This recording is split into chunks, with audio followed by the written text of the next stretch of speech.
За очекувањето од Виена и актуелните случувања разговарам со Антонио Милошовски, член на извршниот комитет на ВМРО-ДПМН. Добро дојдовте во Дневникот на Сител. Добро вечер. Господине Милошовски, очекувано е СДСМ и на овие најавени преговори во Виена да бара одложување на датумот на изборите, кој треба да биде 5 јуни. Веќе еднаш изборите беа пролонгирани од 24 април до 5 јуни. Што се доби со одложувањето на датумот досега? Нема да биде изненадување за нас доколку делегацијата на СДСМ, ако потврдат нивно учество на состанокот во Виена, побара повторно одложување на изборите, но сметаме дека одложувањето на изборите е само одложување на кризата. Некои политичари, посебно господинот Заев, веројатно може да функционираат само во состојба на политичка криза, бидејќи за време на избори треба да имате политичка понуда, која значи решение на било која криза. Имаме еден класичен пример на можност за споредба што се доби со одлагањето на изборите. Беа закажани на 24 април, тоа беше дел од договорот пржено, каде што стои подписот на господинот Заев, но тие инсистираа да се одложат изборите за некое кратко време. Ги одложивме изборите од 24 април за 5 јуни, иако јас лично имав поразличен став, но го почитувам ставот на тие кои што се залагаа за такво нешто, како да се даде на опозицијата сепак една можност да нема изговори.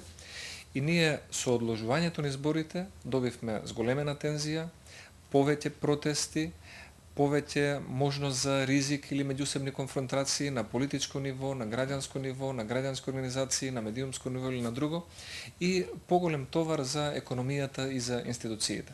Така што секое понатамошно одлагање на изборите ќе значи само продолжение на оваа тензична и напната атмосфера која што не оди во прилог ниту на граѓаните, ниту на државата, ниту на ефикасноста на нашите институции. Создадени ли се услови за избори на 5 јуни? Мислам дека се исполнети сите услови кои што СДСМ ги бараше пред 2 години. Да имаме нова државна изборна комисија, каде што владеачкото мнозинство се откажа од сопственото мнозинство во ДИК, да имаме влада каде што претседателот на водечката партија нема да биде на премиерска позиција, и тоа го имаме дури и повеќе денови колку што беше предвидено, да имаат министри, заменици, дополнителни министри, и тоа го имаат. Единствено што немаат е поддршка од народот. Но ВМРО-ДПМН, ниту ДУИ, ниту ДПА, ниту ДОМ, ниту ГРОМ, ниту било која друга политичка партија не може да биде одговорна за имањето или немањето на народна поддршка за програмата на СДСМ. Прво треба да ја видиме таа програма и потоа да дискутираме за неа. И мислам дека ги имаме сите услови за избори, единствено не е исполнет условот или желбата на господинот Заев тој да биде победник на тие избори. Но ние не го одлучуваме тоа, ниту како политичари, ниту како новинари, ниту како политички партии, за тоа одлучуваат граѓаните.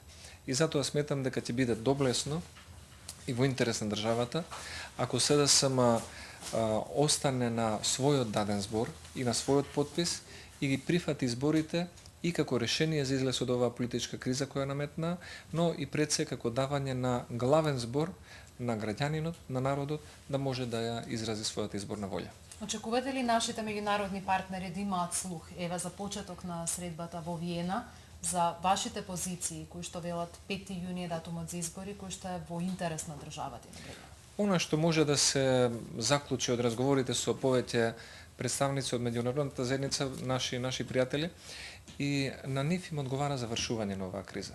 Македонија е сепак во еден важен регион, имаме ситуации кои што се и од регионални и од глобална важност, имаме имиграцијска криза и внатрешни случувања и потреби за реформи. Добро е да се има избори, да се има влада, да се има еден соговорник, легитимен од македонска страна, и сигурен сум дека нашите меѓународни пријатели ќе дадат се од себе да се исполни оно што беше договорено во Пржино и да решиме кризата на начин на кој што граѓаните ќе изразат својата изборна волја. Така, Антонио Милошовски, ви благодарам за гостувањето во Дневникот на Сител.